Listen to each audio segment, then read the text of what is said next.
my research interest is in the cultural dimensions of nationalism, by which I mean the way in which literature, films, television, theater, and so on are used to reinforce a sense of belonging, and then particularly the ways in which nationalism exists in an uneasy relationship with more global forms of identity. Nations, even at their birth, they're caught up in these larger global networks of entanglement. The two really cannot be separated. My book, Thomas Mann's War, is basically an exploration of the themes of nationalism and its relationship to more global forms of identity through a literary lens. It tells the story of the German author Thomas Mann, who won the Nobel Prize for Literature in 1929 and was an early anti-fascist, so he had to leave Germany in 1933 when Hitler came to power. And in that time, he was, together with Albert Einstein, probably the biggest German celebrity in the United States. People really regarded him as the voice of his country. And the interesting thing is that after the Second World War was over,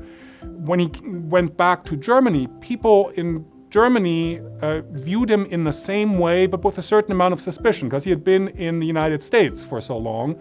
So that to me is a really fascinating story, the way in which people turn to authors like Thomas Mann, turn to intellectuals and literary producers to get a sense of what a country is about, what a national identity is like, and how those questions are framed in an international intellectual arena that then re-influences what happens within the home country. And I think that is a story that is very pertinent in the 21st century as well. One of the research interests that I've developed since coming to Notre Dame is an interest in the environmental humanities, which is basically the study of how human culture interacts with the environment. It can be approached as a form of inscription, as a form of maybe not quite writing, but of leaving traces in the planet. This too is an issue of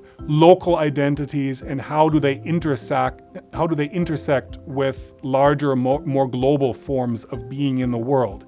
And eventually you come to the realization that the local and the global are never separate from one another. I mean, that is one of the founding principles of environmental movements. And it's an area of inquiry that I'm very fortunate to have many colleagues here at Notre Dame who share a topic, and after all, it relates to our Catholic identity as well. I would say the most important thing about being at Notre Dame is actually my students. Guiding them not just through the various steps of the language learning process, but then also to broaden their minds, broaden their horizons in terms of cultural issues and eventually literary issues. I get a lot of energy from them.